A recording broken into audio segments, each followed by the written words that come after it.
Hello, friends. Lee C. Camp. You're listening to No Small Endeavor, exploring what it means to live a good life. This is our unabridged interview with Dr. Jemar Tisby. Jemar spent much of his professional and personal life exploring the complex realities around Christianity in America. He's a historian, a scholar of race, religion, and social movements, and his work brings historical insight to some of the most urgent questions of our time. He's also the author of the New York Times bestseller, The Color of Compromise, and more recently, The Spirit of Justice, which is subtitled True Stories of Faith, Race, and Resistance. Jemar serves as professor of history at Simmons College in Kentucky and is known for his sharp commentary on NPR, CNN, and outlets like the New York Times. Loads of helpful conversation and insight here in this interview, like this: why being colorblind is not the way forward, why it's unhelpful to call Christianity the white man's religion, and the crucial importance of a refusal to be passive in the face of injustice and the many and varied shapes that action for justice might take. Here's our conversation, a great conversation, I think, with Dr. Jemar Tisby. Enjoy.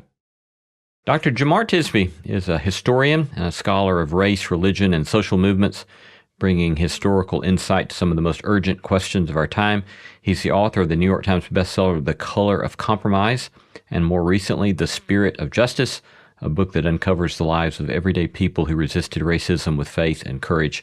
Jemar serves as professor of history at Simmons College in Kentucky and is known for his sharp commentary on NPR, CNN, and in outlets like the New York Times. Dr. Tisby, welcome. I'm so glad to be here. Thank you. So pleased to have you with us, and grateful to get to connect with you today. And I wonder, as I've been getting reacquainted with some of your work, an odd question maybe, but what's your earliest political memory? I remember being in third grade, and we had a mock election. This is the year Ross Perot was running. Interesting. And made a, pretty big third-party candidate bid. And so I remember hearing about the candidates in third grade and then doing a mock election. So that was my earliest memory of politics. Fascinating. And where did you grow up? I grew up in Waukegan, Illinois, which is north of Chicago. Okay, yeah. So the work that you've done in recent years, the political and historical work, is clearly inseparable from your faith, but you didn't grow up a Christian, correct? Yeah, I didn't. And it's interesting, though, because as I ponder my childhood more as an adult, it was still sort of a faith-infused atmosphere. So I didn't grow up in a religious household, but I went to Catholic schools from kindergarten through 8th grade. So I was exposed to, we had religion class, we had mass once a week, and I wasn't Catholic or anything like that, but God or the spiritual was never extraneous to my experience. Nevertheless, we didn't go to church as a family. We didn't do much beyond maybe saying grace before meals. So it really wasn't until high school that I started taking my own personal faith seriously and had what I would call a conversion experience. And that context was in a evangelical context, is that correct? Yeah. Oh, yeah. It was a white evangelical church, and this is what Christians in that era would call friendship evangelism. And so I was in high school, a public high school, and there was this guy in my class, Christopher, who was a Christian. I didn't know that. All I know is that he didn't cuss. And that really stood out to me in that time. It's like, there's something different about this guy. Anyway, we strike up a friendship, and over the course of several months, he finally invites me to Wednesday night youth group, and that's where the plot thickens, so to speak. So I presume that in that context, correct me if I'm wrong, but let me pose that. Let me back up and pose it as a question. In that context, did you get much of a sense of the issues that have further driven your work about thinking about questions of social injustice or structural injustice at that time, or was that something that was not really on the radar?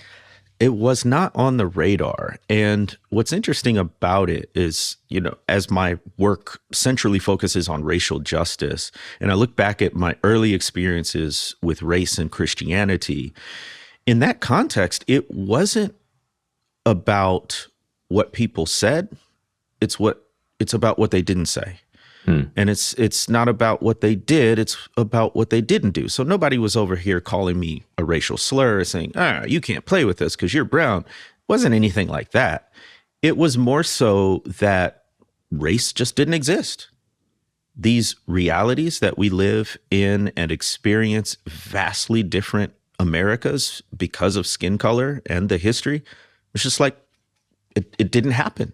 And so this was kind of the colorblind approach that a lot of evangelicals take, where the solution to racism is we don't see color, we don't see race, we don't talk about it, and everybody is all the same.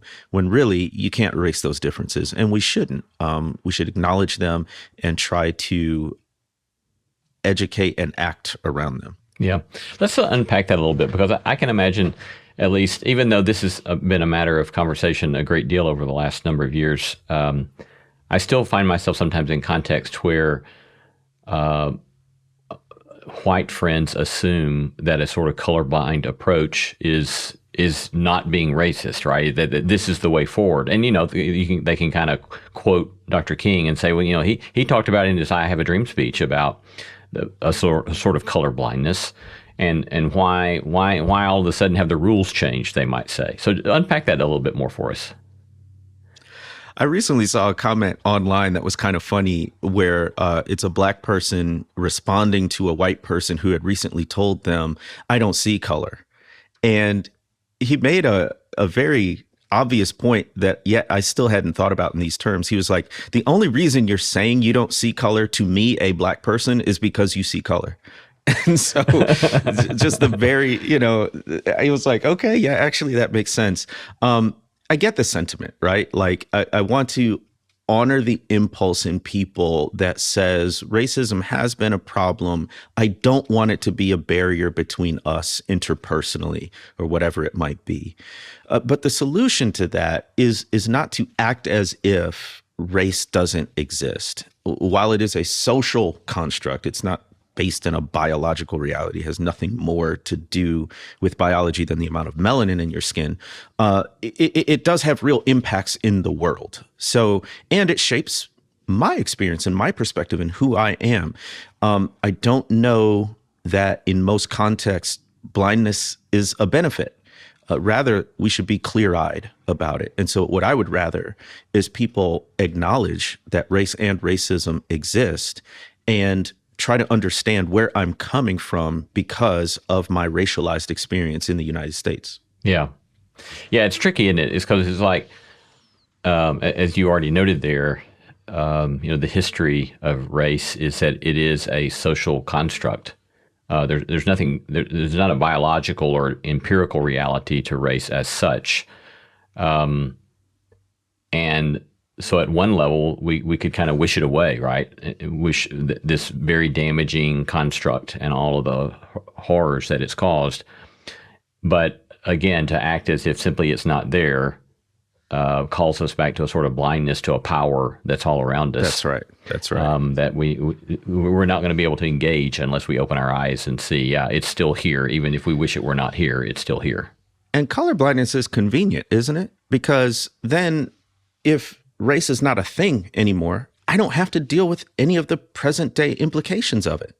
We don't really have to delve into the continual inequality that is race-based. So they've done studies where if they send in resumes to potential employers and the resume is the exact same, but they change the name from a white-sounding name to a more black-sounding name, like Jamal or something like that. And the rates of callbacks dramatically drop just based on a name. We can look at incarceration rates. There's one statistic that says black men have a 1 in 3 chance of being involved in the criminal legal system. White men have a 1 in 17 chance. And that's 21st century stuff, which is not even to name all of the legacies of race-based segregation and race-based chattel slavery that continue to exert a pressure on the present. So when we say, well, I don't see color, that means, well, we can just start from a blank slate as if none of this happens, as if none of this context is true, and we can go on from there. So there's no need to repent, there's no need to repair, there's no need to acknowledge. So it honestly becomes a way of sort of dodging a very serious issue. So here you are in a church context. Were you typically very small minority as a young black man, or solo young black man, or what was that context like for you?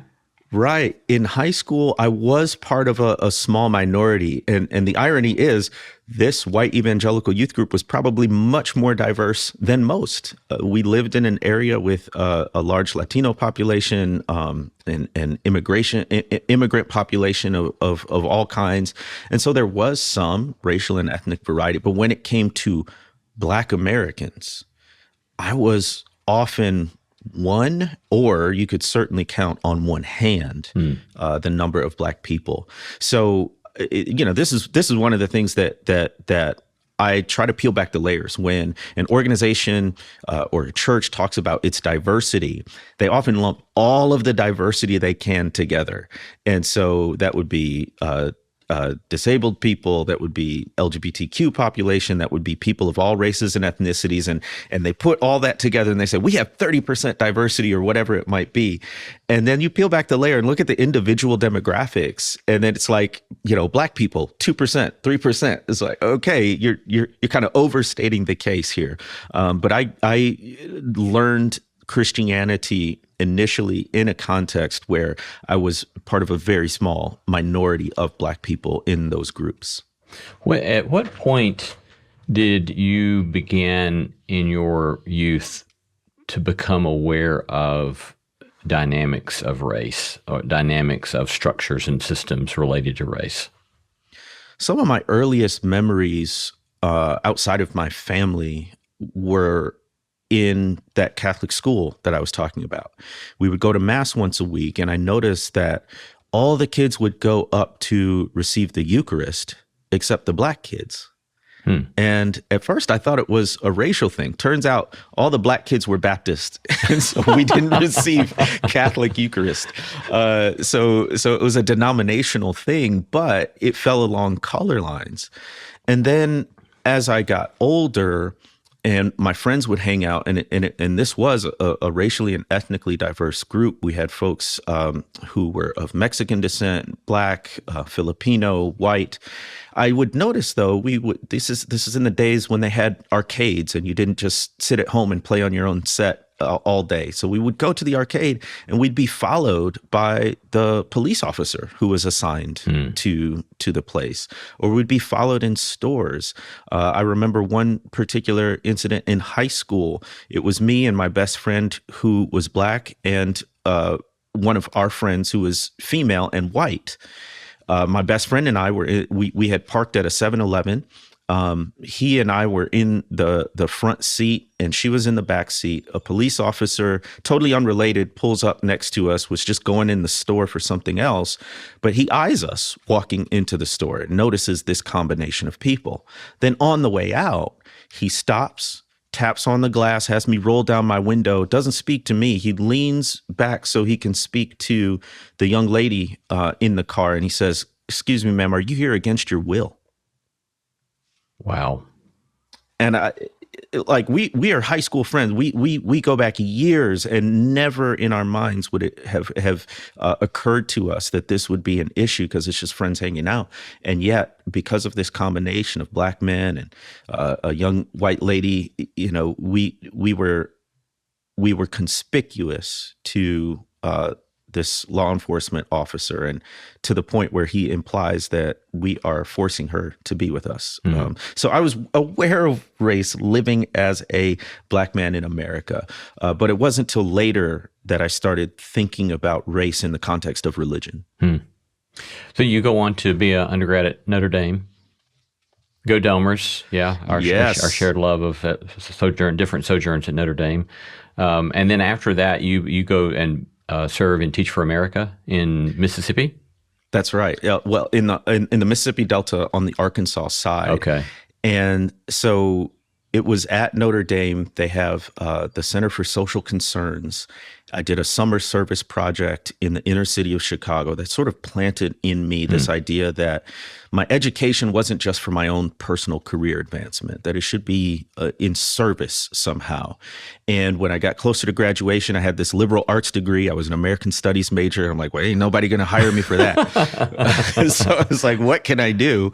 I can teach. And I joined Teach for America. They assigned me to the Mississippi Delta in a town called Helena, Arkansas, which is in Phillips County. And it was listed one year as the fourth poorest county in the country. This is a direct legacy of racialized history. The Mississippi Delta is cotton country. All these pictures you see of these big fields of cotton, very likely that picture was taken in the Delta.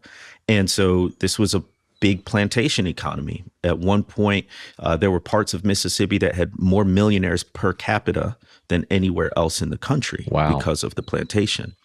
And then after the Civil War and the 13th Amendment and emancipation, the physical chains of slavery were taken away, but then the invisible shackles of poverty were latched on. And so what happens after slavery is sharecropping and convict leasing. And these poor Black farmers became sharecroppers, but then in the 1950s comes mechanization. And all of a sudden, you don't need dozens or hundreds of people hand-picking cotton. You can have one machine that does that work. And so a lot of these folks were unemployed or underemployed, and that legacy of poverty has continued to this day. So that was a real awakening to me about the material implications of racism and the momentum that history has on up into the present day.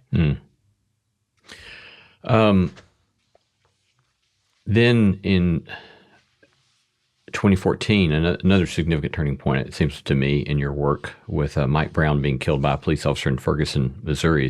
Would you see that as another significant turning point for yourself?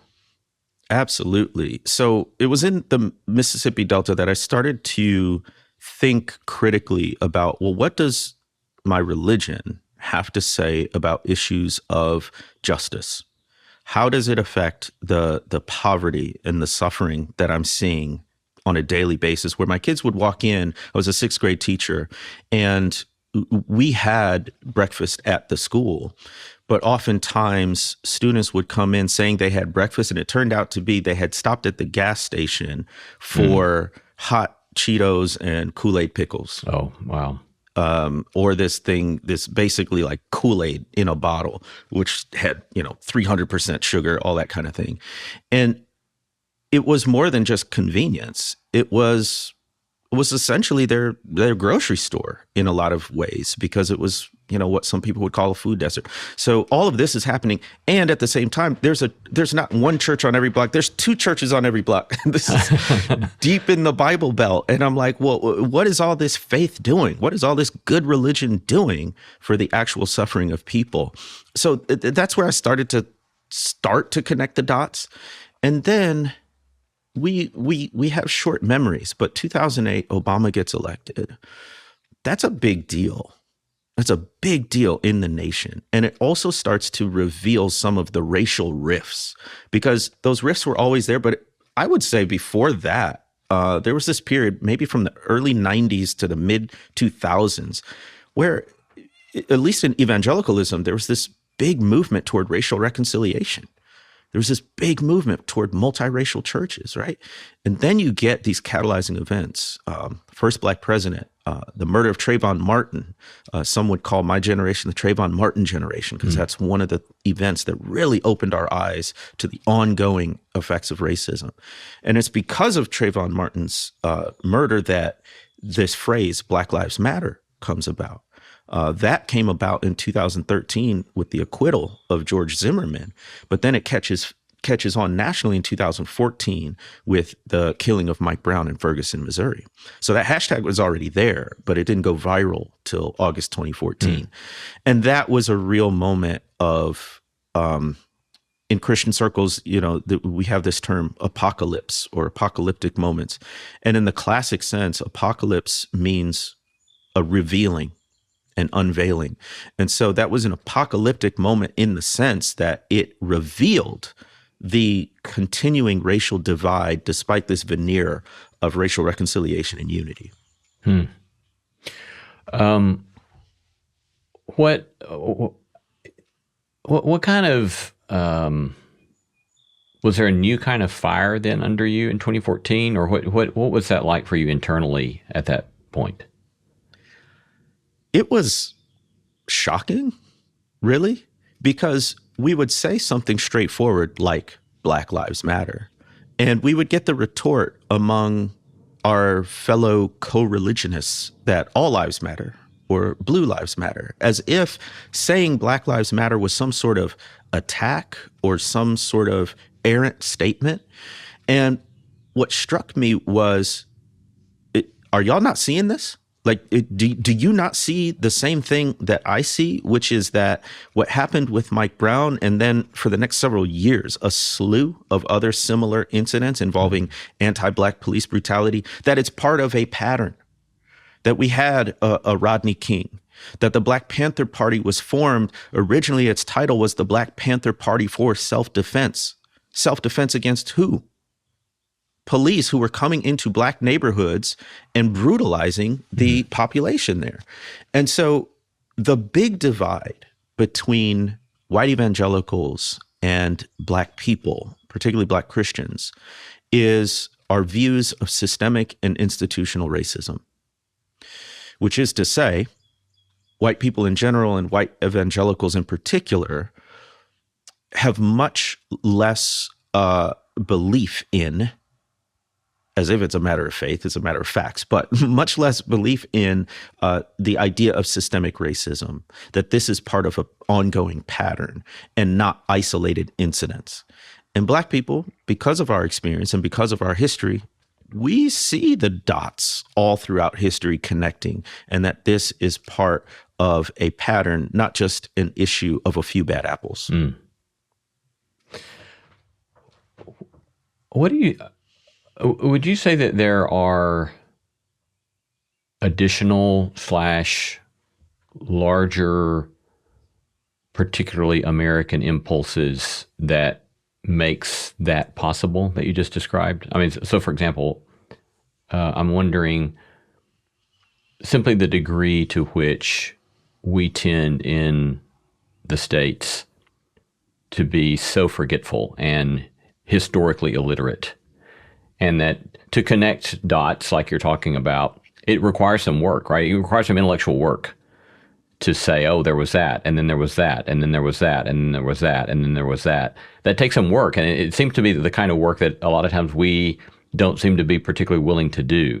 So I'm thinking of that as one possible, inclination, character of the American self that inhibits our seeing systemic realities. But comments on that or other kind of tendencies that inhibit that in us?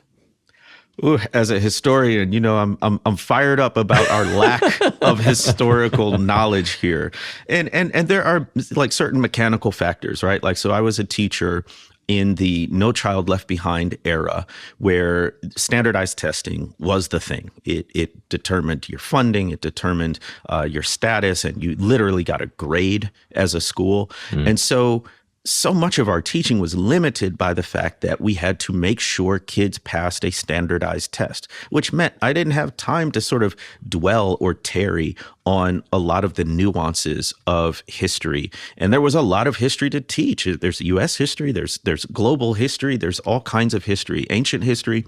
And so there's just not a lot of time in the curriculum, even K through 12, to actually delve into the information we need to know. The other thing that mitigates against us really understanding the past in a way that's helpful in the present is this idea of American exceptionalism. This idea of the United States was founded as this glorious nation, and even though we have flaws, history has been a consistent march toward progress. And what that does is fails to acknowledge the fact that progress came as a result of struggle and resistance, and B, it downplays the atrocities that have been done in the name of a political empire, whether that is a genocide and the theft of land of indigenous people, whether that is wealth built literally on the blood, sweat, and tears of enslaved labor, whether that is working against common laborers and the ownership class, exploiting labor of all kinds of people. So all of those things, and this is what's happening right now with executive orders around the Smithsonian Institution, around quote unquote patriotic education, is they want to inculcate this idea of American exceptionalism, which either whitewashes or downplays the really moral quandaries that the history of this nation poses to us. Mm-hmm. So I'd like to turn to two of your books, one briefly, and then your more recent book at a little greater length. But your earlier New York Times bestseller, The Color of Compromise, especially leveling a critique of the complicity of the American church in racism. So maybe give us a summary of the kind of critique that you do in that book. So the subtitle of The Color of Compromise is the truth about the American church's complicity in racism. And to demonstrate that, I start the book with the story of Charles Morgan Jr. He was a white lawyer in Birmingham, Alabama, and this is 1963. In 1963, in September, the 16th Street Baptist Church is bombed, and that's when the 4 little girls are killed at church. And it's in the immediate wake of that Charles Morgan Jr. gives a previously scheduled speech to this all-white group of businessmen in the city. And it's in that speech that he's just really affected by the bombing. And he asks this all-white audience, who did it? Who threw that bomb? And he says the answer should be, we all did it. Mm-hmm. Now, what is he talking about there? It was one person who actually placed the dynamite. Is he saying that this crowd of people was placing dynamite? No, he's saying that when we had the opportunity to speak up and to stand for justice and stand for racial equity, we didn't. And because we stood by, it allowed for heinous acts like this church bombing to happen. So what he's talking about there is not the active work of racial terrorism. He's talking about passivity in the place of in the face of injustice, and that to me illustrates the idea of racial compromise and complicity. Mm. It's not always what you do; it's what you don't do. It's not always what you say; it's what you don't say. And he was challenging his audience that we can't say this was just some extremist and it has nothing to do with us. It has everything to do with what we did or didn't do. So if would it be fair to maybe summarize it? The Color of Compromise is in many ways a sort of critique, as you were just unpacking there, of the church in America. But your more recent book, The Spirit of Justice, kind of turns that around and looks at the ways in which the Christian tradition in America actually leveraged critique and made possible critique. Is that a fair assessment? You got it. You found the secret sauce here. You sort of have to begin with the problem. Actually, what I wanted to do, one, I wrote the Color of Compromise while I was in grad school for my PhD in history, which I don't recommend because it didn't even turn out to be my dissertation. So I ended up writing not one, but 2 books in grad school, plus the dissertation. But with the Color of Compromise, what I wanted to show was the ways that Christians who have these wonderful teachings in the Bible about all people being made in the image of God, and about in Revelation, the people of every tribe, tongue, and nation gathered around worshiping Jesus, right? We have all the resources in our faith to promote racial justice. And yet, when it came to white Christians and white churches, so often they were on the wrong side of justice. So that was a historical survey from the 15th century to the 21st century, giving just examples and samples of how that played out. But that's not the whole story. I wanted to make sure to explain to people that there was another Christian witness in the face of racism, in the face of white supremacy. And that witness is the Black church. That witness is the Black Christian tradition. And so on the cover of the book, I have three people. Most people, again, as a historian, I'm just like banging my head against the wall. Most people can't identify all of them. Many can't identify any of them. In the center is the most recognizable figure, Coretta Scott King. Long past time that she gets her due as a global human rights activist, completely separate from her role as the spouse of Martin Luther King Jr. There's another woman on the cover who also is long overdue for her credit, and that is Anna Murray Douglas. And she is the first wife of Frederick Douglass, the famed abolitionist. It's Anna Murray Douglas who actually helps Frederick Douglass escape. She's a seamstress. She shows the uniform, the sailor's uniform that he uses on the train going north. She secures a version of freedom papers, which is essentially a fake ID that a Black person can roam about and is not enslaved somewhere. And she supports him financially because escaping from slavery, he doesn't have any money. So she supports it. And then he goes on these long tours, including a 2-year stint in Europe. And she's at home alone, raising their 5 kids. So she's a huge part of the story of Frederick Douglass. The last figure on the cover of the book is somebody no one's ever heard of, is Reverend E.C. Morris, Elias Kemp Morris. He is the first president of the National Baptist Convention, USA, Inc., which is the largest Black religious body in the country.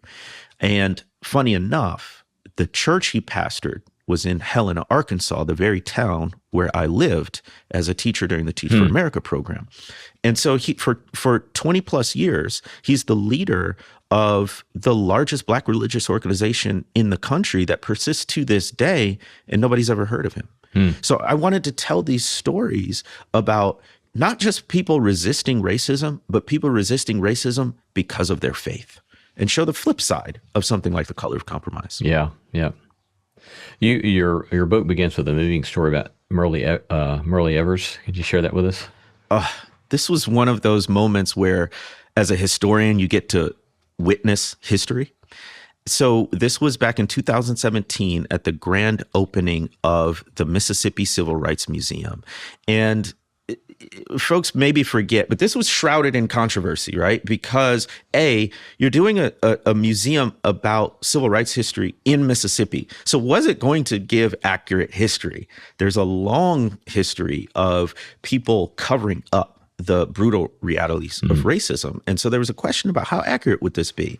Turns out it was great. It's a very truthful, accurate history. And so I encourage people to go to the museum. But the other reason it was shrouded in controversy was the governor at the time, Phil Bryant, invited the president at the time, Donald Trump, to come to the grand opening. A lot of people weren't happy about that because of Trump's stances on race and racial policies. And so there were several dignitaries that pulled out of the ceremonies as a result of that, including the legendary civil rights activist and congressperson John Lewis. Refused to go. Benny Thompson, the local rep, refused to go. But Myrlie Evers did. And here's the thing.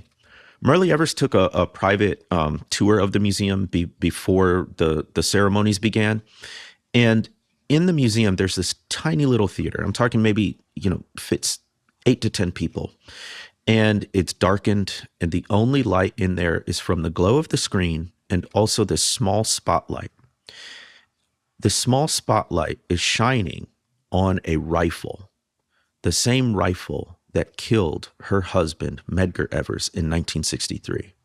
And I recently went back to the museum, and the size of that theater struck me. Because when you go in, you aren't more than an arm's length away from that rifle display. And so can you imagine what Myrlie Evers must have felt being in that room, steps away from the weapon that killed her husband and absolutely shattered her life?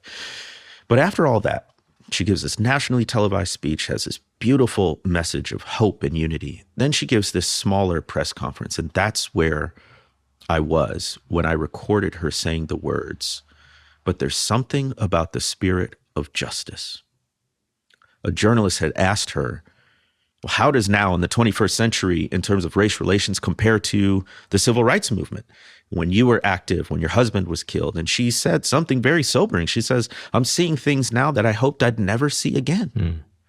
She's saying that after all these years, we haven't made as much progress as we would have hoped.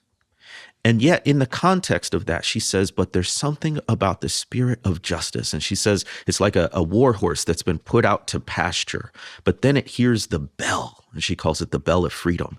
And it becomes straight and the back becomes stiff. And she ends with these words, and you become determined all over again.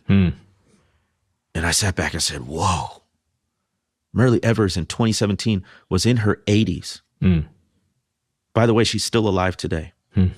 The past is not that long ago. And here she was, a woman who had dedicated her life to civil rights and human rights activism. And she should be relaxing by a pool, drinking a drink that has an umbrella in it and enjoying the fruits of her labor. And yet she says, I'm ready to keep fighting. And that inspired me. And I said, we got to talk about that. Yeah. Beautiful.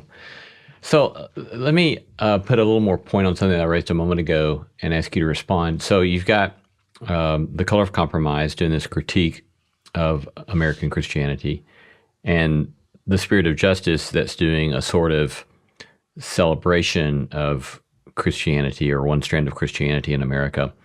How do you think about holding those together? And why would you even want to hold those two things together? Because a lot of people say Christianity is the white man's religion.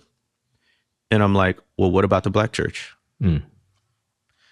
Or even further, what about the fact that Christianity is in Africa long before it's in Europe? Going all the way back to biblical texts, right? So I think it's a very one-sided view when people look at religion in general and Christianity in specific and say it's simply a tool of oppression. It's only a tool of empire and exploitation. Well, you have to look at the ways oppressed people have understood religion. And in the U.S. context, I wanted to look at the way Black Christians have understood the faith. And I think actually Frederick Douglass articulates this well. In his first autobiography, in the appendix, he writes about the difference between the Christianity of Christ and slaveholder Christianity, or what he calls the Christianity of this land. Throughout his autobiography, he's talking about the hypocrisy, and even would say that the cruelty ramped up for slaveholders who called themselves Christian. But it's so interesting that after his whole autobiography, where he's highlighting the contradiction between enslaving people, whipping them, sexual assault, all of these things, and calling yourself Christian, at the end of that, he's like, but I don't want you to get the wrong idea about what I think about religion.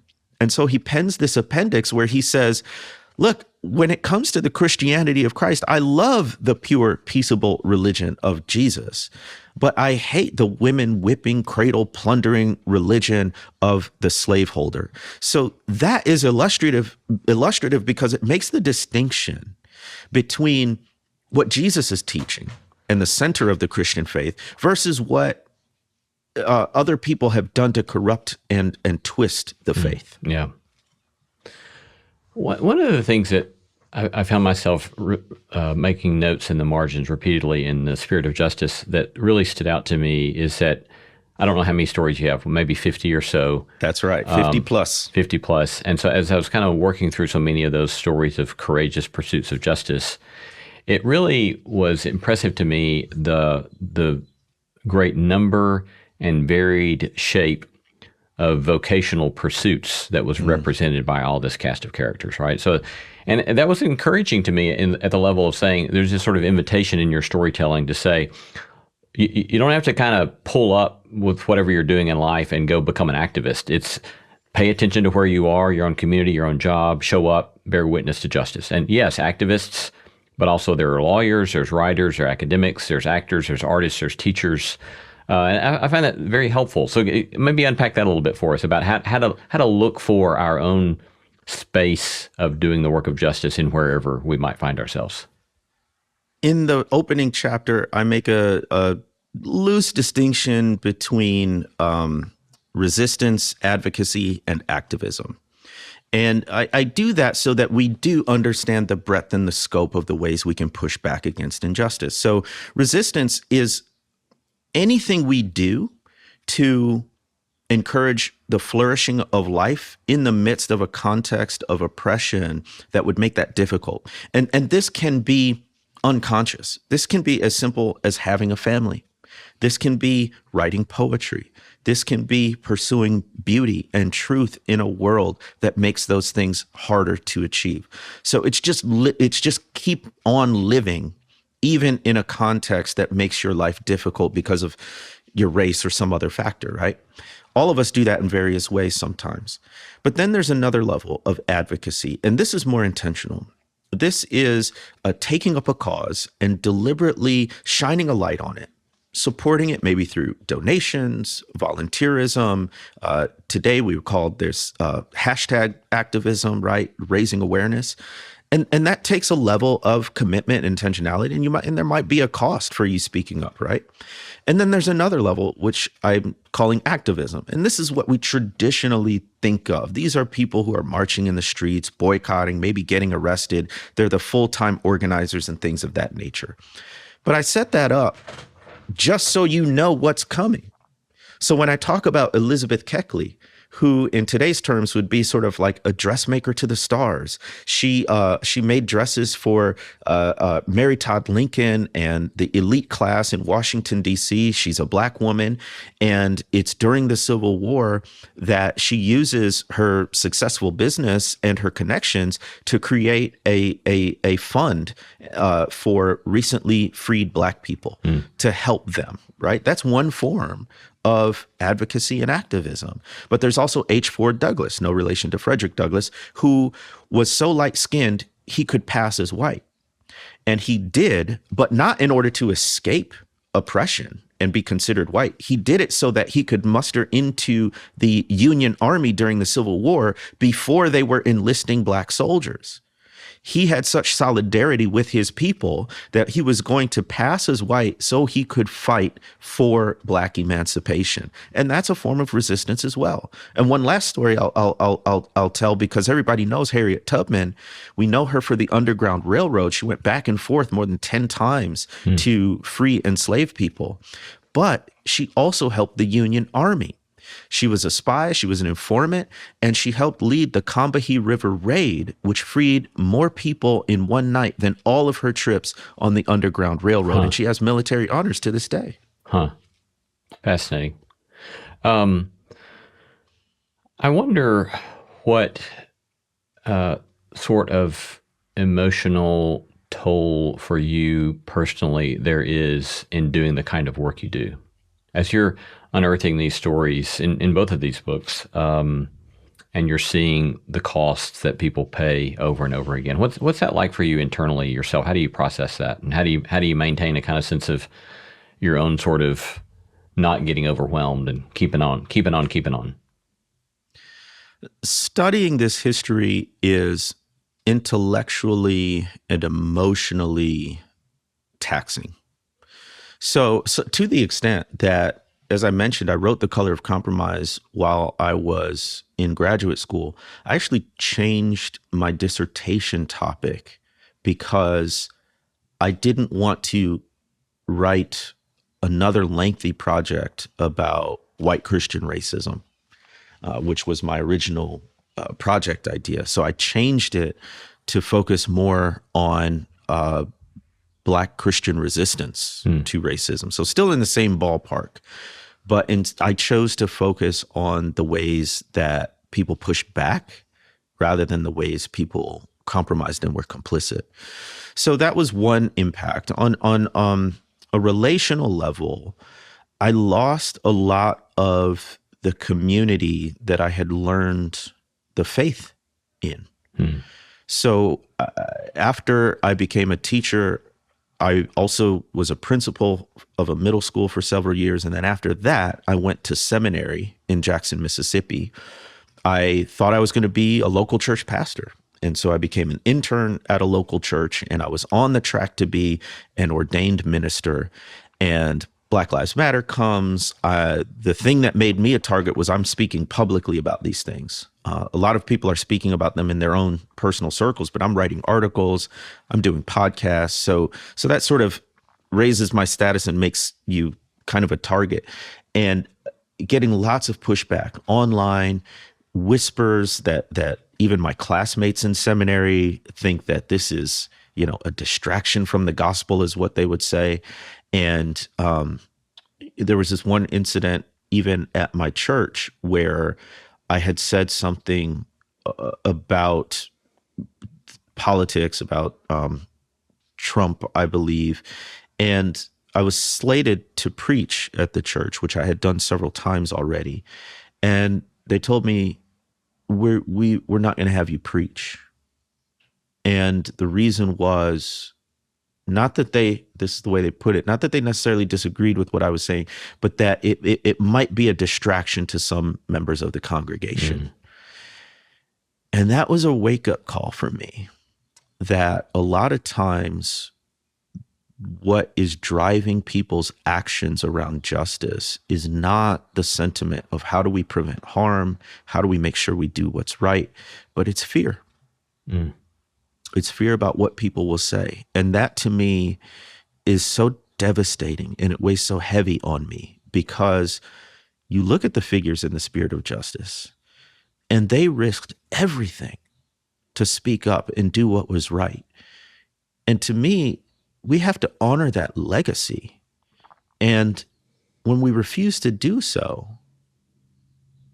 it really betrays people, not only in the past, but in the present day. And so I so deeply want folks to simply have courage. There's a passage in the book of Joshua, first chapter. In the first 9 verses, God says to Joshua, be strong and courageous, be strong and very courageous, be strong and courageous. And there's a reason for that. The work of justice is daunting. You're going up against a status quo. You're going up against powers that be. You're going up against wealthy people. It requires courage. But it's that courage that I think humanizes us. It's that courage that brings us a measure of empathy.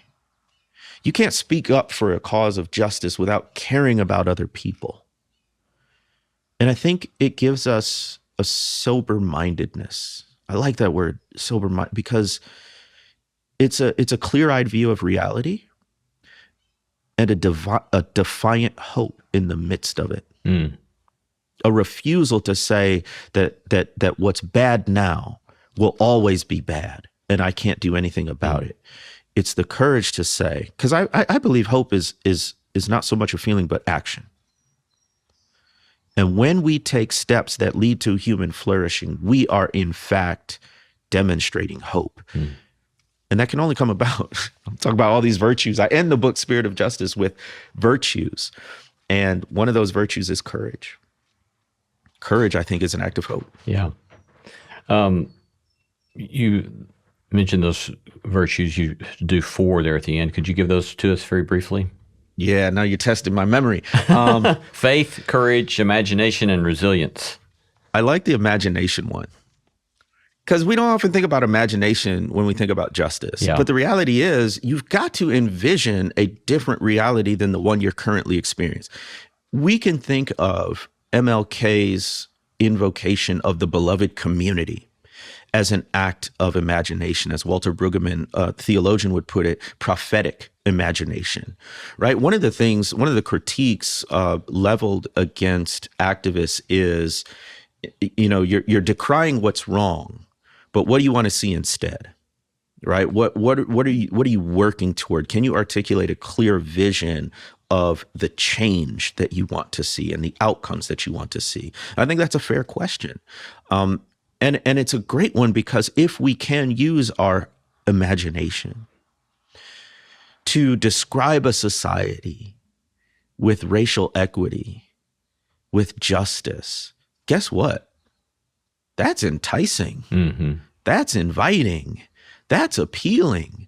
That's what was happening when King said, I want, my children one day to be judged not by the color of their skin, but the content of their character, not in a colorblind way, but he's painting a picture of what it could be for future generations if we act now with integrity. And so I think imagination is a virtue that we need to, but guess what? Injustice impoverishes imagination. Because when I'm in the Delta, in the fourth poorest county in the country, people aren't doing much imagining. Most of their time and attention is taken up with surviving. Yeah. I had one parent who's had multiple kids at the school, and they were coming in late or they weren't coming at all. And finally we do a home visit and we just ask her what's up. Turns out she had her car had broken down and a light bill was due. And she had only enough money to pay for one.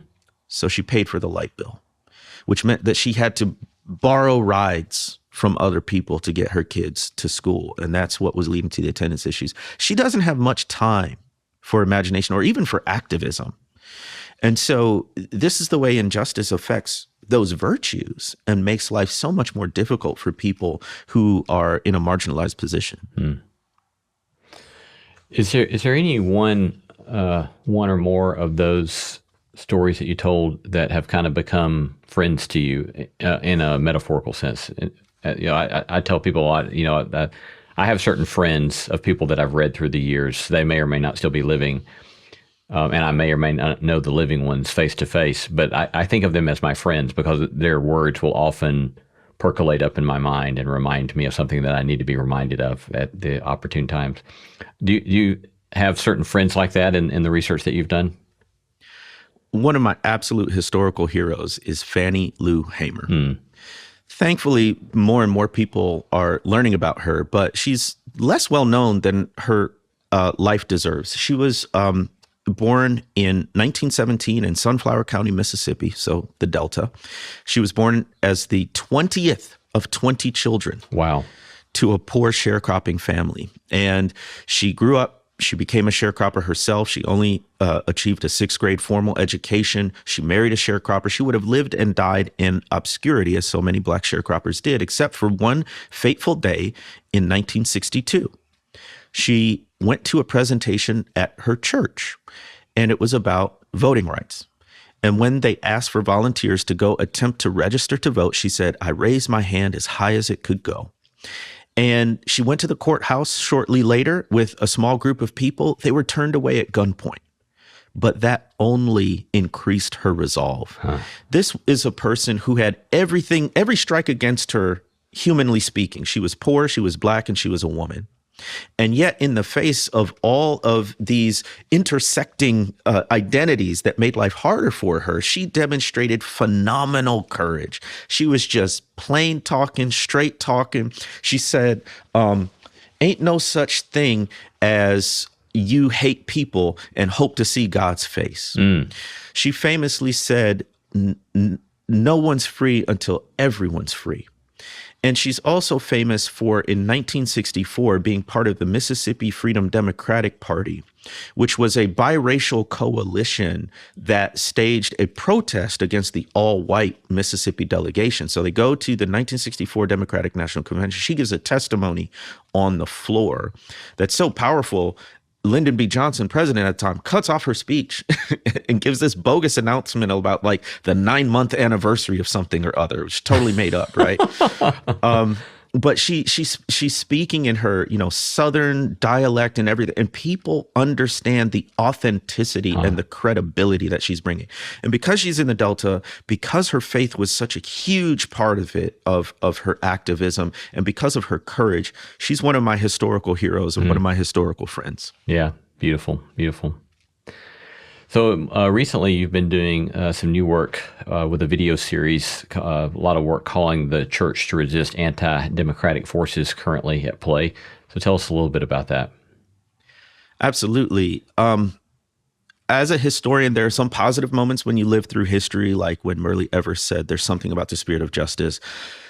Then there's the negative moments when you're living through history. And we are living through historic times. On a bare basis, we've never had a president impeached twice. We've never had a president convicted of felonies. We've never had a president in quite these circumstances. And what it's bringing is what I would call fascism. And I know a lot of people will disagree on that, particularly on partisan lines. But at the very least, we can acknowledge these are historic times. And one of the things that I do is I travel and I speak constantly across the country, mainly in churches. And I was dismayed and concerned that people perhaps didn't recognize the urgency of the moment. We are in a constitutional crisis where it's not clear if the checks and balances will hold, if the executive branch will heed the judicial branch, if the legislative branch can do its work effectively. And I wanted people, particularly Christians, to understand what MLK called the fierce urgency of now. And so I did this video series called Roadmap to Ruin: How the Church Can Resist the Dismantling of Democracy. Part 1 is about signs of ruin. Are we being alarmist? Are we Chicken Little saying the sky's falling when it's really not that bad? Well, I go through all of the reasons why I think we ought to be more alarmed, not less. Episode 2 is Architects of Ruin. The president gets all the attention, but he's not the only one. There is a cadre of folks in this administration that are quietly doing the work of dismantling the institutions that sort of hold our politics and government together. And so I talk about that. A lot of that's based on the book Money, Lies, and God by Catherine Stewart, who's an investigative journalist. That book just came out. I think it's required reading for this era, along with my book, The Spirit of Justice, of course. And then the third episode is about Roadmap to White Christian Nationalism. There was a viral video that went around not long before we were recording this that showed a worship service happening in the White House. And it was led by Sean Foyt, and Paula White was in there, president's advisor on faith. And it was just this jarring scene where all of these atrocities are happening, kidnapping people off the streets, shipping them to an El Salvadoran prison, all of these things. And they're like, yes, God is back in the White House. And so that episode's about what is white Christian nationalism? How does it show up as a political force with a veneer of religion? And then the last episode is Roadmap to Resistance. The most frequent question I get these days is, what can we do? Mm-hmm. As we see democracy crumbling before our very eyes. And so that episode is dedicated to some practical steps that we can take. And it's meant for everyone. It's free on YouTube, but it's in particular for churches, because I don't want us one day, 30, 40 years from now, to look back and say the church was complicit. Mm-hmm. The church was passive. I want us to be able to say we stood up for justice when democracy was on the line. Yeah, and it seems that the tension that I was pointing to earlier between your book, The Color of Compromise, and your more recent book, where you're highlighting the ways in which the church is complicit and the ways in which there's a strand within the Christian tradition that's resisting. You get the same thing here, right? And in your video series, you talk about dominionism, for example, which I think so many people are still unaware of. Mm-hmm. And then you're pointing to the need to resist, the kind of tradition of resistance to that's going on. But take a moment for those who are still unfamiliar with kind of dominionism, and describe for folks what that is and the way it presumably relates to Christian theology. There are some strands in Christian theology that say that Christians should be in charge of everything, and the world would be a better place. So there's something called the 7 Mountains Mandate, which has these 7 mountains that would include entertainment, education, politics and government, and so on and so forth. And it says that Christians should be at the top of those mountains, and essentially their good Christian ways will trickle down to the rest of society from those mountains. And the way it works out politically is essentially theocracy. What is the narrative is that the U.S. was founded as a Christian nation. I don't know what they think of the separation of church and state, but anyway, they think that Christianity was essentially the state religion, and that the nation has flourished, particularly materially and militarily, because it followed Christian principles.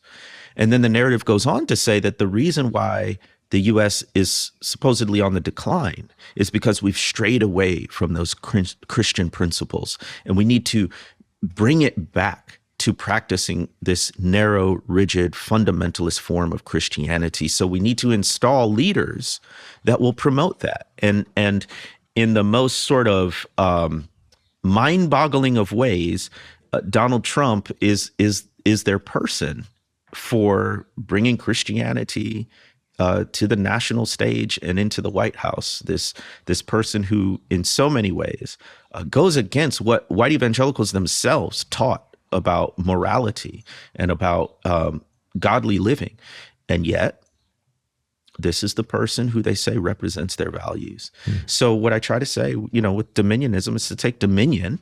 It's to be in charge and in control. And then where does that leave everyone else? One quick example, there's this anti-Christian bias task force now, which is so interesting.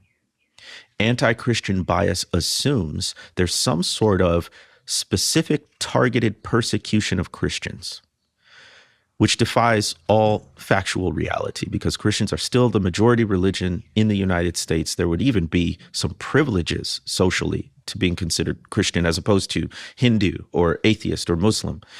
And the anti-Christian bias task force isn't meant to protect Christians like me, the ones that are pushing for a liberatory vision of Christianity, a social justice, racial justice vision. It is to protect the most fundamentalist right-wing forms of Christianity. And that's just a concrete example of the ways that white Christian nationalism, strains of dominionism are working themselves out in politics today. You speak there of the ARC of racial justice, awareness, relationships, commitment. So unpack that for us kind of as a way as we start to close. Yeah, again, everyone, and I understand it. I'm asking the same question too. What do we do? And so the arc of racial justice is what I talk about in my second book, How to Fight Racism. What I found was a couple of problems. One, scholars and talking heads like me, we diagnose the problem. We do a really good job of that. We are fairly light on proposing solutions or next steps, right? So the info wasn't as prevalent as it needed to be. And then second issue was, even to the extent that we addressed it, it was scattershot. It's a bullet point list here. It's, public this, it's individual that, it's money, it's incarceration, it's all these things. And our brains are efficiency machines. So if we can't easily categorize things, we're just going to forget them, much less act on them. So my contribution to the discussion is the arc of racial justice, which, as you said, is an acronym for awareness, relationships, commitment. Rather than just giving you 50 different, hey, try this, I want to give you these categories, this framework to think about your activism in a holistic way. So awareness is all the things we do to build our knowledge and information about race, about justice. And it's listening to this podcast, it's watching a documentary, it's going to a museum. We've got to be informed, but we can't stop there. We can't just have big heads. Justice is also relational. In a Christian frame, I often say that when God wanted to reconcile humanity to God and each other, God didn't send a tweet or a TikTok video. God sent a person, Jesus Christ, to build relationship. And relationships are at the heart of justice, because ultimately it's about people. And it's about loving people well, loving your neighbor well, right? But we can't stop there. We can't just have soft hearts for it. We also have to do the commitment part, which I mean more than staying the course. By commitment, I mean we have to commit ourselves to systemic, institutional, policy change, the levers that affect more than one person at a time.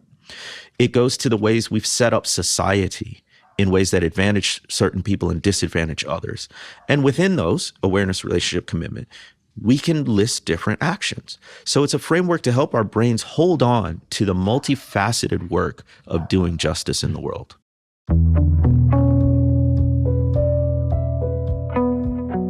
Been talking to Dr. Jemar Tisby, professor of history at Simmons College in Kentucky, the author most recently of The Spirit of Justice.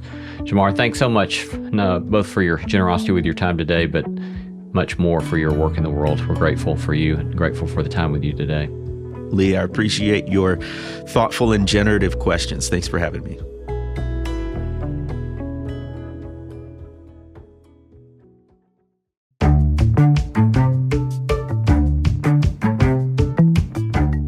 Our thanks to all the stellar team that makes this show possible: Christy Bragg, Jacob Lewis, Sophie Byard, Kate Hayes, Mary Evelyn Brown, Carriet Harmon, Jason Cheesley, Audrey Griffith, and Tim Lauer. Thanks for listening, and let's keep exploring what it means to live a good life together. No Small Endeavor is a production of PRX, Tokens Media LLC, and Great Feeling Studio.